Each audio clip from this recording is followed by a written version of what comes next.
Okay, so welcome to Jumbo IS everyone, and welcome to our lecture series called Daily News in Shorts. And in this lecture series, we cover that day's newspaper in a very short span of time within 20 minutes. So make sure you follow this lecture series regularly, consistently, make it a part of your daily routine, because through this lecture series, you'll be covering your entire current affairs within a span of 20 minutes. All right. The purpose of this lecture series is that if you have read today's newspaper, your current affairs would get revised. If you have not read today's newspaper, well, your current affairs would get covered.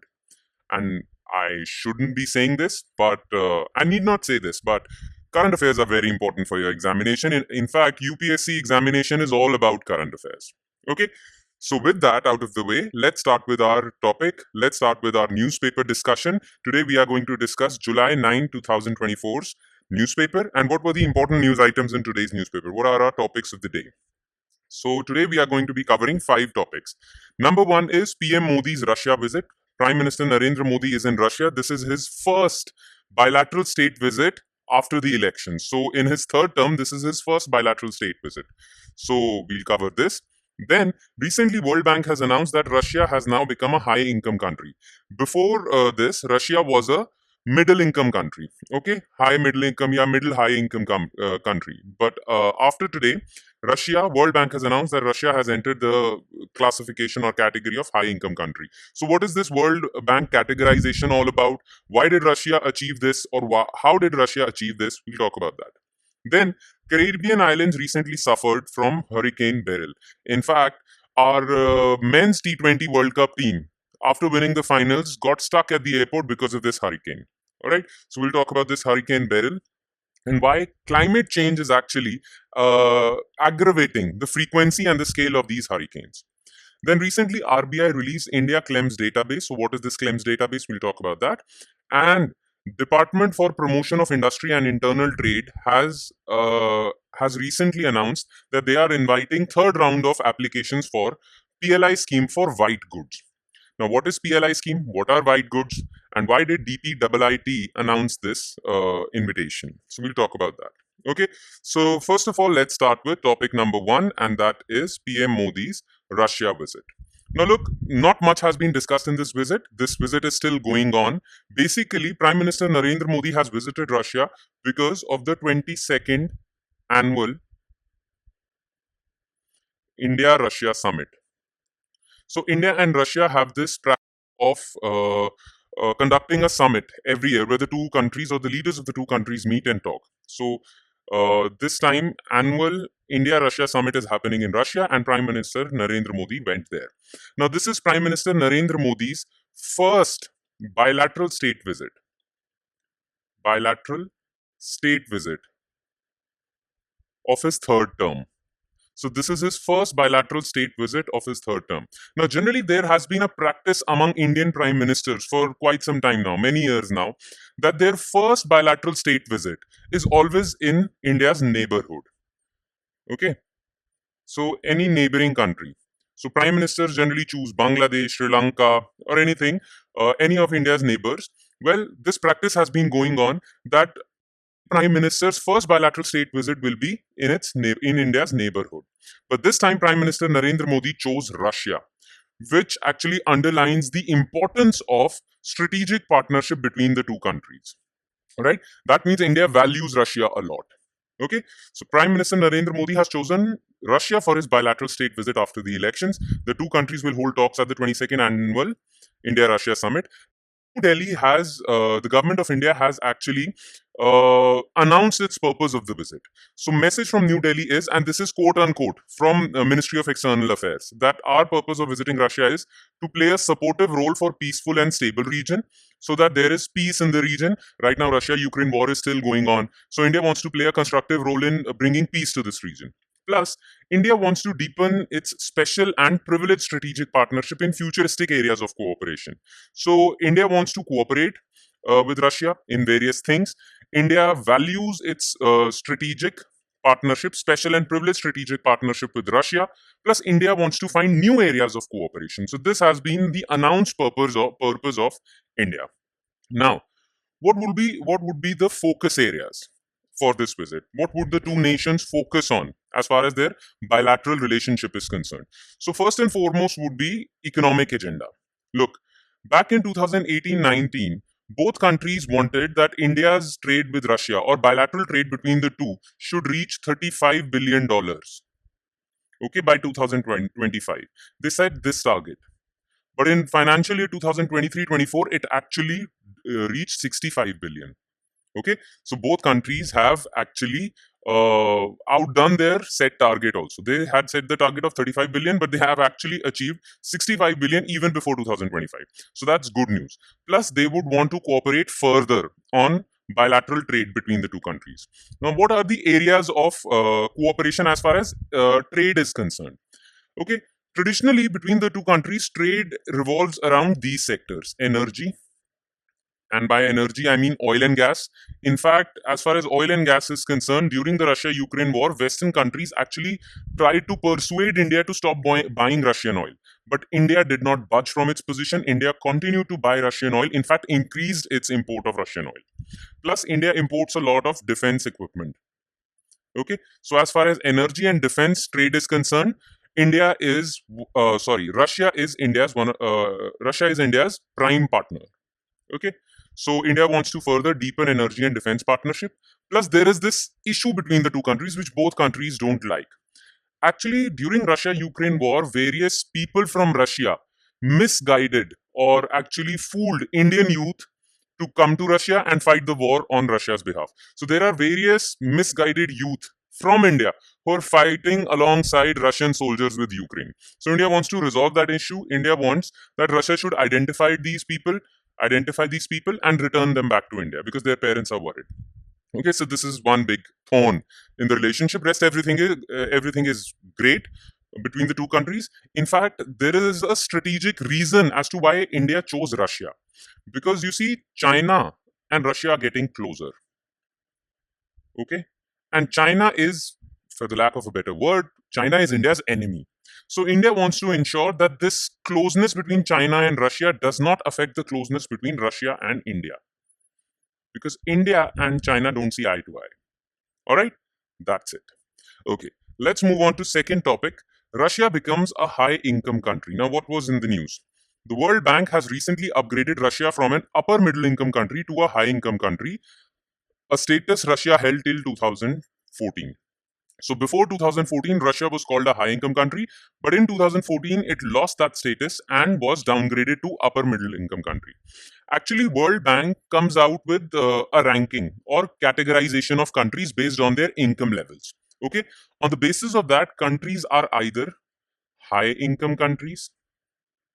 Okay, countries are either middle-income countries, or countries are either low-income countries.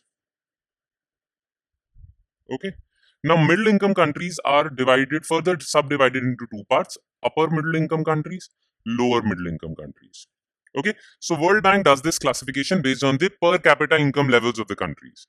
Now, various developed countries are high income countries. Russia was also a high income country before 2014, but it was downgraded to upper middle income country. You know what is India's position in this categorization? India is classified as lower middle income country. India is also a middle income country, but lower middle income country. Russia was upper middle income country. Now it has been upgraded to high income countries. Now people are surprised at this because Russia is facing a lot of economic sanctions from the Western countries. Despite these economic sanctions, Russia's economy has improved and it has upgraded itself from middle income to high income. That's surprising for all. But World Bank has given reasons for this upgrade. World Bank said that since the war and since the economic sanctions, Russia's trade growth has grown by 6.8%, their financial sector has grown by 8.7%, their construction sector has grown by 6.6%, and their GDP growth rate, both real and nominal, has grown. Okay, has shown positive growth rate. So in fact, Russia's war economy has shown better results. In fact, Russia seems to be doing better in a state of war than in the state of peace. That's completely out of the box. That people generally don't think like that. But Russia's war economy has actually outperformed its peace economy. So because this news is okay, Russia has upgraded itself, that's all. But you need to be familiar as far as your prelims and mains examination are concerned that what are these rankings? Or what is this categorization that World Bank comes up with all about? Okay. So let's talk about, first of all, Russia and these rankings. First of all, World Bank classifies economies into four groups. I've mentioned that before, on the basis of their per capita gross national income. So what is per capita gross national income? Gross national income of a country divided by its population. In fact, India's gross national income is higher than Russia's. But because India's population is way more than Russia's, that's why our per capita gross national income puts us in lower middle. Okay, though our GNI is higher. But World Bank classifies countries in these four groups on the basis of per capita gross national income divided by population, okay, in US dollars. And this categorization I mentioned, high income, middle, upper middle, lower middle, low. Okay, recently, along with Russia, Bulgaria and Palau also joined in, okay, as high income economies. In nominal terms, Russia ranks 72nd globally in per capita gross national income. Now, what is this categorization all about? What are the numbers, okay, which puts you in a particular category? So take a look at this.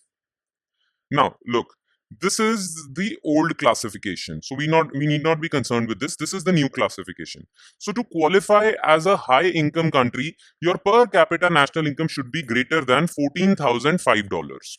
To classify as upper middle income countries, your per capita national income should be 4,516 to $14,005. For lower middle income countries, this is the bracket.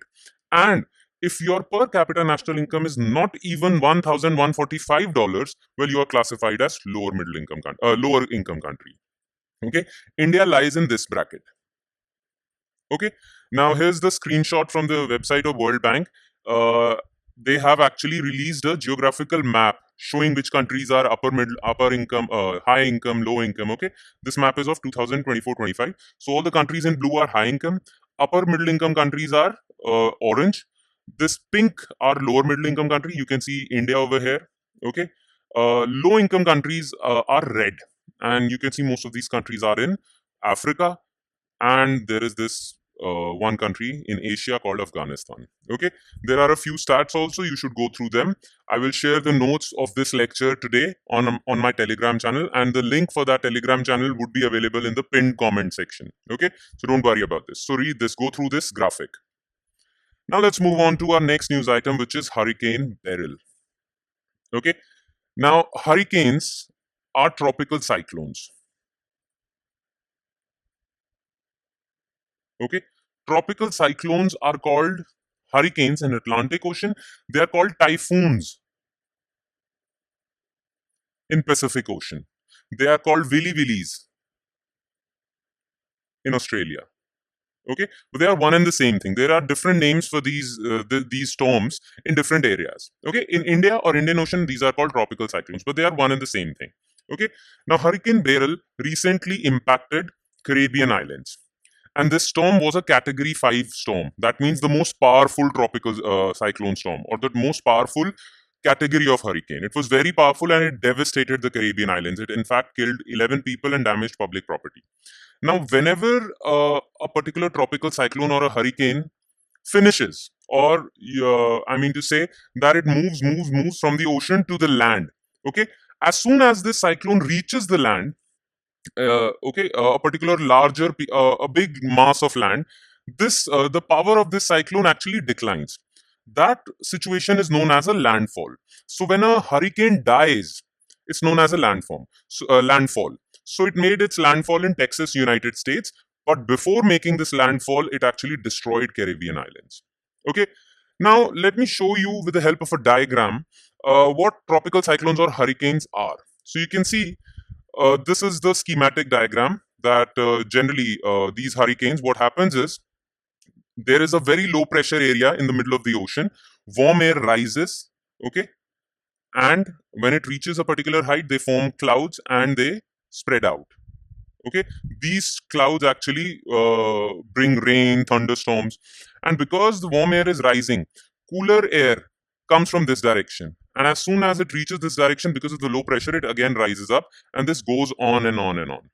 Okay, now just remember these four things that I'm about to tell you. Okay, for a tropical cyclone to form, there are these four conditions. Okay, first of all, tropical cyclones or hurricanes form in tropical oceans only, tropical waters.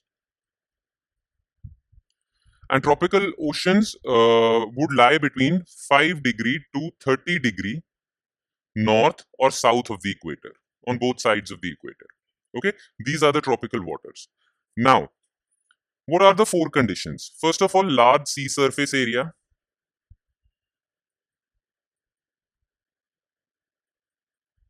And the temperature of that area should be greater than 27 degrees Celsius. So it should be a warm ocean. Then there should be a low pressure in that region, because without low pressure, air would not rise. Then there should be Coriolis force. You know about Coriolis force? It changes the direction of the wind. And there should be upper divergence or divergence of winds in the upper atmosphere. Okay, as you can see, wind is rising from here and is diverging in both these directions in the upper atmosphere. If these four conditions are fulfilled, then tropical cyclone or Willy Willy typhoon or hurricane forms. Okay, now let's talk about the classification of hurricanes. As I've told you, Hurricane Beryl was category 5. So hurricanes are classified using the Saffir-Simpson hurricane wind scale. And it is categorized into 5 categories. Category 1, category 2, category 3, category 4, category 5. Category 1 is the weakest, category 5 is the strongest. So a hurricane is category 1 when the wind speeds are between 100 to 150, 119 to 153 km per hour.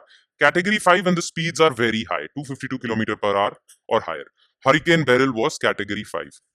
Storms that reach category 3 and higher are considered major hurricanes due to their potential to inflict significant damage. Now, you see, the hurricane season in the Atlantic Ocean starts from June and ends or continues till November. Powerful hurricanes actually arrive around September.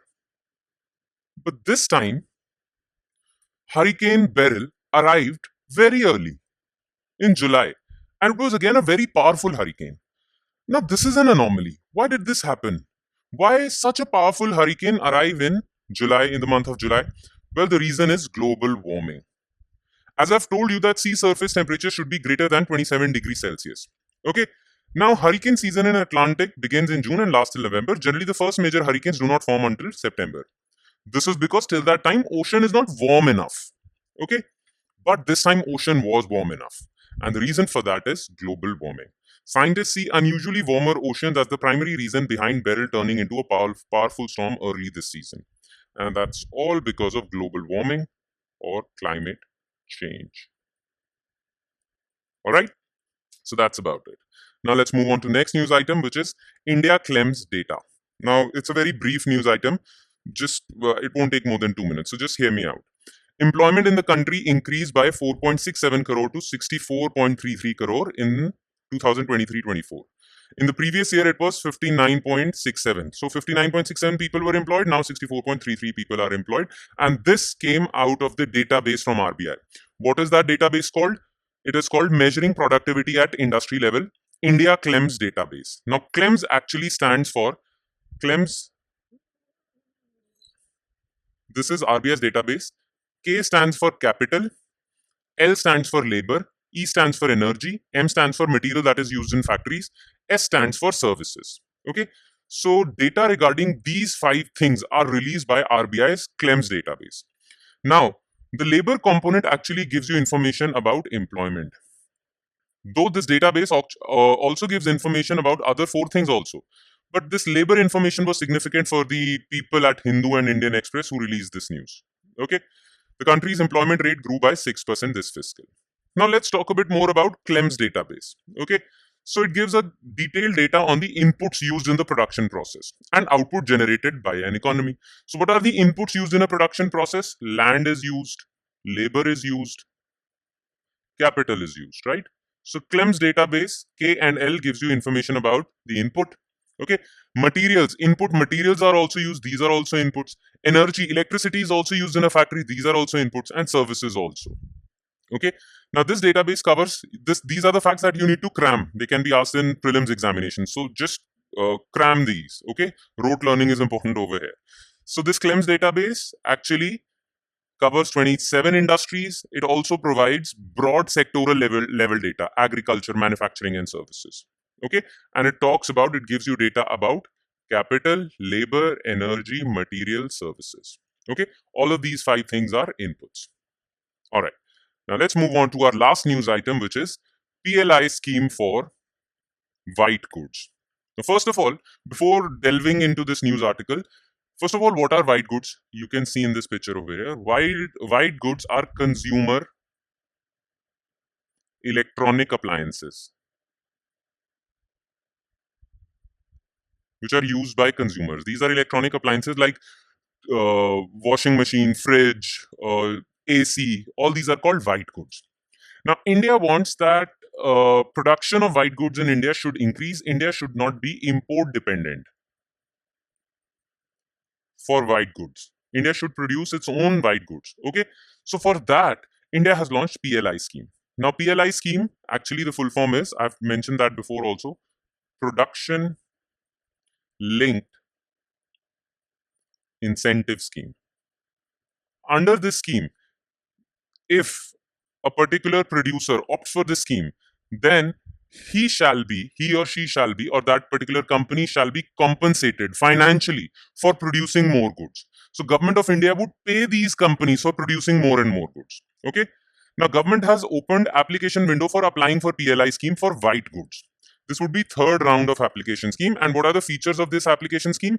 It is to run from 2021 22 to 28 29, and the current budget of government is over 6,000 crores. Now, financial incentives shall be given to these companies on a quarterly basis. Earlier, it was annual. Every year they were given financial incentives. Now it was on a quarterly basis. And which government department actually runs this scheme? Remember this. This is an important fact. Department for Promotion of Industry and Internal Trade, which this is under Commerce Ministry, this department. Okay. So Commerce Ministry or DPIIT actually runs this scheme. All right. And that's about it. With that, we conclude today's session. Thank you so much for watching, everyone. And I'm sure it is adding value to your preparation. It would add further value if you are consistent with this lecture series. By the way, the entire notes for this lecture shall be provided on our Telegram channel. The link for that Telegram channel is provided in the comment section below. Okay. On that note, I'll be signing off. I'll see you next time with 10th July's newspaper. Thank you, everyone.